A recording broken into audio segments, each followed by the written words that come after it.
Student, अगला आता है संविधान का जो अगला भाग है, DPSP जिसे कहते हैं, राज्य के नीति निर्देशक सिद्धांत। तो इसमें क्या होता है, तो इसकी जो है ये भाग 4 में इसका उल्लेख किया गया है। भाग 4 के अनुच्छेद 36 से 51 तक ये नीति निर्देशक तत्व जो है आयरलैंड से लिया गया है। उद्देश्य क्या है? कल्याणकारी समाज की स्थापना करना। ठीक है।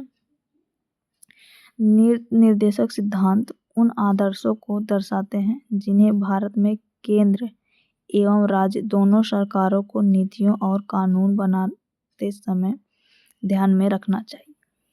ठीक। अगला है कि जो अब अनुच्छेद 36 से 51 तक है, 36 से 51। तो अनुच्छेद 36 में क्या कहा गया है? राज्य की परिभाषा। अनुच्छेद 12 में क्या कहा गया? तो उसमें भी राज्य की परिभाषा था। इसमें क्या कहा गया कि भाग 4 DPSP में राज्य शब्द का वही अर्थ है जो भाग 3 के मौलिक अधिकार में था। सेम चीज है। और अनुच्छेद 37 में क्या कहा गया कि जो भाग 4 है उसमें वर्णित प्रावधान किसी भी न्यायालय द्वारा प्रवर्तनीय नहीं होंगे। फिर भी यह सिद्धांत देश के शासन में मौलिक अधिकार और राज्य का कर्तव्य होगा कि वह इन सिद्धांतों को कानूनी बनाते समय लागू किया जा सके। जैसे कुछ चीज़ें जो DPSP में हैं वो भारत सरकार देगा, लेकिन अगर नहीं भी देगा ना तो आप इसके लिए न्यायालय में नहीं जा सकते हैं। बोला गया है कि न्यायालय के लिए परिवर्तनीय नहीं है। ठीक है। राज्य के निर्देशक सिद्धांत का वर्गीकरण तो ये कई वर्गों में विभाजित है। 3 वर्ग हैं जिसके सामाजिक सिद्धांत और गांधीवादी सिद्धांत और एक है उदारवादी सिद्धांत। ये 3 वर्ग में विभाजित है DPSP। अगला अनुच्छेद जो है 37 के बाद 38 आता है। तो 38 में क्या कहा गया है कि सामाजिक, आर्थिक और राजनीतिक न्याय आधारित होगा और सामाजिक स्वास्थ्य को सुनिश्चित करके लोगों के कल्याण को बढ़ावा देना तथा आय, स्थिति, सुविधाओं एवं अवसरों में असमानताओं को कम करना है। जैसे वृद्धों के लिए वृद्धा पेंशन दिया जाता है। ठीक है। और ऐसे विकलांग पेंशन दिया जाता है। बहुत सारी ये सब सुविधाएं जो होते हैं DPSP के थ्रू ही दिया जाता है। तो यही अनुच्छेद 38 कह रहा है। ठीक है। इससे संबंधित जो पहल है प्रधानमंत्री जैसे आवास योजना हुआ। ठीक है। सार्वजनिक वितरण प्रणाली और मनरेगा में जो काम होता है और राष्ट्रीय अनुसूचित जाति आयोग NCSC की स्थापना और राष्ट्रीय अनुसूचित जनजाति आयोग की स्थापना। अनुच्छेद 39 में क्या है कि सुनिश्चित करना। इसमें क्या कह रहा है कि सभी नागरिकों के लिए आजीविका के पर्याप्त साधनों का अधिकार सुनिश्चित करना और सामुदायिक संसाधनों का समान वितरण करना। तीसरा है कि वित्त और उत्पादन के साधनों में संकेंद्रण की रोकथाम। चौथा है कि पुरुषों और महिलाओं के लिए समान कार्य के लिए समान वेतन होगा। नहीं तो पहले होता था ना, अगर पुरुष काम करता था तो उसका वेतन ज़्यादा था, महिला काम करती थी तो उसका वेतन कम था। लेकिन इसमें कहा है कि समान वेतन मिलेगा। और श्रमिकों और बच्चों के स्वास्थ्य एवं क्षमता के बलात् दुरुपयोग के विरुद्ध संरक्षण। बलात् दुरुपयोग मतलब कि बलात् मतलब जबरदस्ती लोग काम करवाते हैं, इसी को कहते हैं। और छठा है कि बच्चों के स्वास्थ्य विकास के अवसर। स्वास्थ्य विकास के अवसर मतलब अब बहुत सारे मतलब जो न्यूट्रिशन वगैरह मिलते हैं ना बच्चों को, तो ये सब अवसर मिलेगा। अनुच्छेद किसके तहत? 39 के तहत। इसमें मातृत्व लाभ कानून मिलेगा और समाकलित बाल विकास योजना और न्यूनतम वेतन अधिनियम 1948 के थ्रू, मतलब कि इतना वेतन दिया जाए कि लोग निर्वाह कर सकें, ये न्यूनतम वेतन उस समय आया था। और समान पारिश्रमिक अधिनियम 1976 के थ्रू आया था। और ग्रामीण आजीविका मिशन और शहरी आजीविका चलाने का जो मिशन है ये आया था। और स्वयं सहायता समूहों को बढ़ावा देना और मिशन इंद्रधनुष, ये सब संबंधित पहल हैं आर्टिकल 39 के थ्रू। आगे देख लेते हैं, जैसे अनुच्छेद 39 के ए है, उसमें क्या कहा है कि न्याय में समानता को बढ़ावा देना और गरीबों को निःशुल्क कानूनी सहायता प्रदान करना। जैसे बहुत सारे लोग गरीब होते हैं ना, मान लो कोई केस मुकदमा चला, लोग झूठे बजा देते हैं, अब उसमें मुकदमा लड़ने के लिए लोग अपना अपना वकील रखते हैं।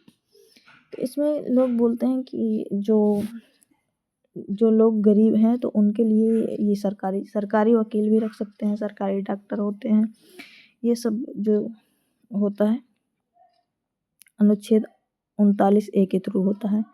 इसमें क्या है, राष्ट्रीय विधिक सेवा प्राधिकरण है और न्याय मित्र योजना है।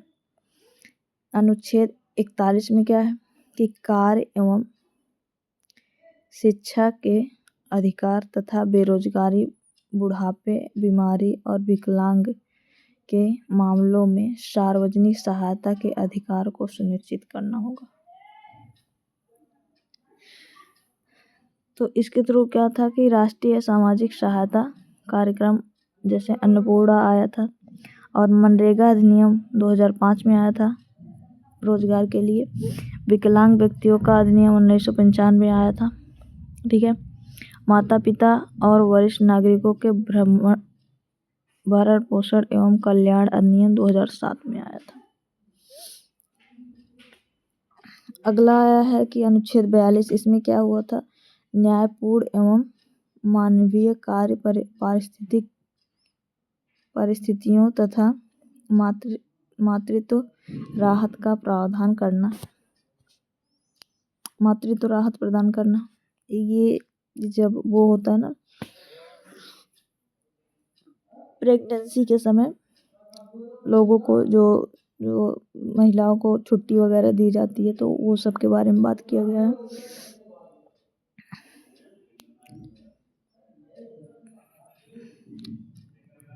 तो इसमें अनुच्छेद 42 में क्या, इसमें क्या है कि पीएम मातृत्व वंदना योजना इसमें लागू किया गया था और मातृत्व लाभ अधिनियम 2017 में आया था।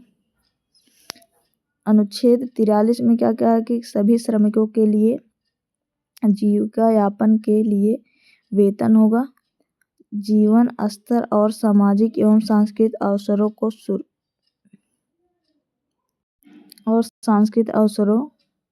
को सुरक्षित करना होगा।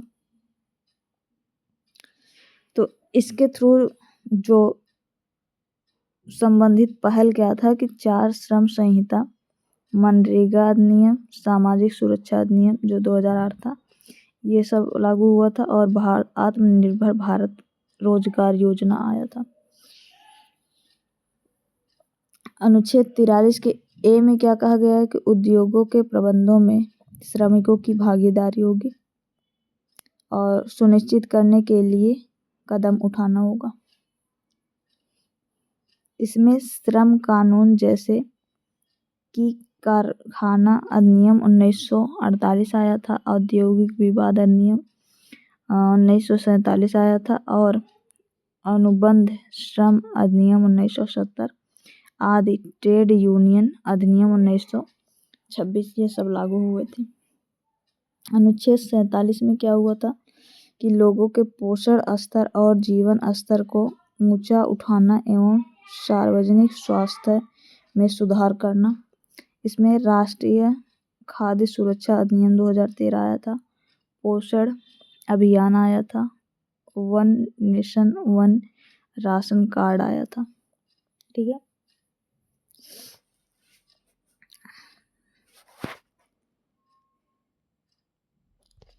नेक्स्ट देख लेते हैं आर्टिकल 40, अनुच्छेद 40। इसमें क्या गया है, ग्राम पंचायतों का गठन, जो गांधीवाद सिद्धांत का है।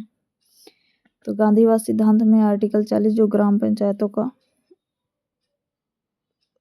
संगठित करना, और ये आर्टिकल 73 और 74 और संविधान संशोधन अधिनियम 1992 के थ्रू हुआ था।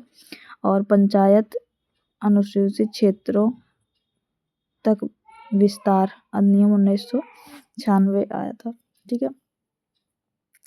अनुच्छेद 43 में क्या है कि ग्रामीण क्षेत्रों में व्यक्तिगत या सहकारी आधार पर कुटीर उद्योग को बढ़ावा मिलेगा। बढ़ावा देना मतलब छोटा जो उद्योग है, कुटीर उद्योग, तो उसको बढ़ावा मिलने के लिए अनुच्छेद 43 के थ्रू कहा गया है। इसमें खादी और हथकरघा बोर्ड की स्थापना हुआ था। और क्या होगा, खादी और ग्राम उद्योग आयोग KVIC की स्थापना के बारे में बात किया गया है। अनुच्छेद 43 के बी में क्या कहा गया है कि सहकारी समितियों के स्वैच्छिक गठन, स्वायत्त कार्यप्रणाली और लोकतांत्रिक नियंत्रण के पेशेवर प्रबंधन को बढ़ावा देना। इसमें सहकारिता मंत्रालय की स्थापना और युवा सहकार, सहकारी उद्यम सहायता और नवाचार योजना 2019 आया था, और 97वां संविधान संशोधन 2011 और राष्ट्रीय सहकारी विकास नियम अधिनियम 1962 ये लागू हुआ था।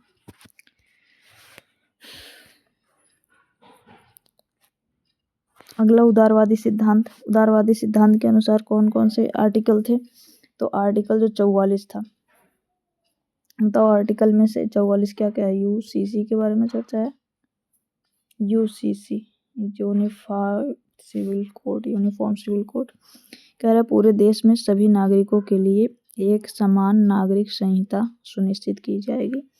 इसमें संबंधित पहल क्या था कि विशेष विवाह अधिनियम 1954 लागू हुआ था। अभी ये उत्तराखंड में ही बस लागू हुआ है, अभी पूरे राज्य ने इसको लागू नहीं किया है। और 1956 का हिंदू कोड बिल। अनुच्छेद 45 में क्या कहा गया, 6 वर्ष से कम आयु के सभी बच्चों को प्रारंभिक शिक्षा और देखभाल प्रदान करना। जो 6 वर्ष से अधिक छोटे बच्चे होते हैं तो उनको जो टीका वगैरह लगना या फिर न्यूट्रिशन वगैरह देना, ये सब बात अनुच्छेद 45 में कहा गया है। और 6 वर्ष के बाद उनकी पढ़ाई की जो जिम्मेदारी है 6 से 14 वर्ष भारत सरकार उठाएगी, जो मौलिक अधिकार में अनुच्छेद 21 के काम में जोड़ा गया था। ठीक है।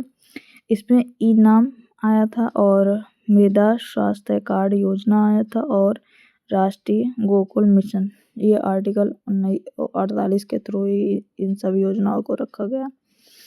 अनुच्छेद 48 के ए में पर्यावरण की रक्षा एवं सुधार करना तथा वनों एवं वन्य जीवों की सुरक्षा करना।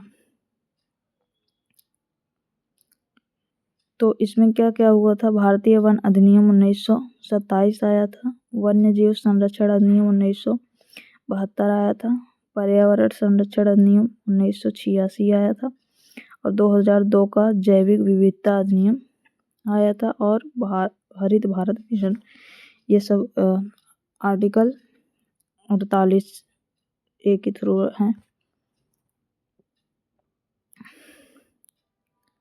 अगला अनुच्छेद 49 में क्या है, ऐसे कलात्मक एवं ऐतिहासिक रुचि के स्मारकों, स्थानों और वस्तुओं की रक्षा करना जिन्हें राष्ट्रीय महत्व का घोषित किया। जैसे ऐसे नहीं कि राष्ट्रीय ध्वज कहीं ना कहीं बहा दो, ऐसे नहीं, जैसे जो राष्ट्रीय स्मारक हैं उनकी रक्षा करना है।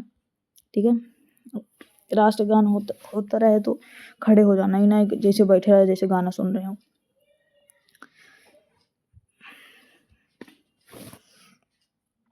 इससे संबंधित पहल क्या है कि 1966 का राष्ट्रीय ऐतिहासिक संरक्षण अधिनियम आया था। प्राचीन स्मारक और पुरातात्विक स्थल और अवशेष अधिनियम 1958 में आया था।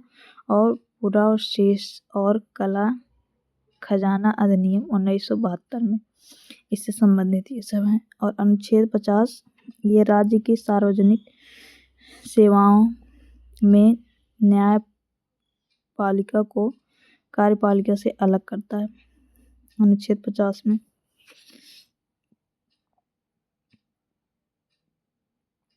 इसमें क्या है कि शक्तियों के पृथक्करण का सिद्धांत संविधान की मूल संरचना का एक हिस्सा है। मतलब न्यायपालिका अपना अलग कानून बनाएगी, कार्यपालिका अलग। और इसमें न्यायपालिका की स्वतंत्रता संविधान के मूल ढांचे का भाग है। अनुच्छेद 51 में क्या कहा गया कि राष्ट्रीय शांति और सुरक्षा को बढ़ावा देना। इसमें गुटनिरपेक्ष आंदोलन इससे संबंधित है। पंचशील सिद्धांत किससे इसके बीच में लागू हुआ था? भारत और चीन के बीच में, ठीक है। और एक संयुक्त राष्ट्र शांति रक्षा अभियान ये आया था। तो इससे रिलेटेड कुछ क्वेश्चन है, उसको देख लेते हैं। MCQ। तो पहला क्वेश्चन है, भारतीय संविधान में राज्य के नीति निर्देशक तत्व ग्रहण किए गए हैं। तो कहाँ से आया था नीति निर्देशक तत्व? आयरलैंड से। अगला है, भारतीय संविधान में किस अनुच्छेद में राज्य के नीति निर्देशक तत्वों का उल्लेख है? तो 36 से 51 है। नेक्स्ट है कि राज्य के नीति निर्देशक तत्वों में निम्नलिखित में से किन किन प्रकार के सिद्धांत अंतर्निहित हैं? तो किन प्रकार के सिद्धांत है? आर्थिक सिद्धांत है, सामाजिक सिद्धांत है, प्रशासनिक सिद्धांत है। मतलब ऑप्शन नंबर डी सही हो जाएगा। नेक्स्ट क्वेश्चन है कि संविधान में राज्य के नीति निर्देशक तत्वों को शामिल करने के पीछे क्या उद्देश्य है? तो सामाजिक और आर्थिक लोकतंत्र की स्थापना करना। अगला है, निम्न में से किसने नीति निर्देशक सिद्धांतों को बैंक की सुविधानुसार देय उत्तर दिनांकित चेक कहा है? तो इसको कहा है KT शाह ने कि यह बैंक का वह चेक है जिसको बैंक अपने इच्छानुसार देता है, ठीक है। KT शाह ने कहा है DPSP को। और अगला है, नीति निर्देशक सिद्धांत है क्या है? तो ये वाद योग्य नहीं है। मतलब इसमें अगर मिल रहा है तो मिल रहा है, नहीं तो आप इसके लिए आप सुप्रीम कोर्ट या न्यायालय वगैरह नहीं जा सकते, वाद विवाद इस पर नहीं छेड़ सकते हैं। अगला है, संविधान में कल्याणकारी राज्य का आदेश दिया जाता है। तो नीति निर्देशक तत्व में दिया जाता है। अगला कह रहा है संविधान में कल्याणकारी राज्य का आदेश दिया जाता है। ये सेम क्वेश्चन है नीति निर्देशक तत्व में। नेक्स्ट है, मूल अधिकार और राज्य के नीति निर्देशक तत्व में क्या अंतर है? तो मूल अधिकार जो है ये न्यायालय में प्रवर्तनीय है, जबकि निर्देशक तत्व नहीं है। तो मूल अधिकार वाद योग्य है, जबकि नीति निर्देशक तत्व नहीं। तो ऑप्शन नंबर सी सही हो जाएगा। अगला, संविधान का कौन सा अंश भारत के नागरिकों को आर्थिक न्याय प्रदान करने का संकेत करता है? आर्थिक न्याय तो DPSP करता है, नीति निर्देशक तत्व। अगला है कि समान न्याय और निःशुल्क विधि सहायता का प्रावधान संविधान के किस अनुच्छेद में है? तो समान न्याय और विधि सहायता, ठीक है, ये अनुच्छेद 39 के A में है। तो बस खत्म हुआ जो हमारा DPSP था, ठीक है।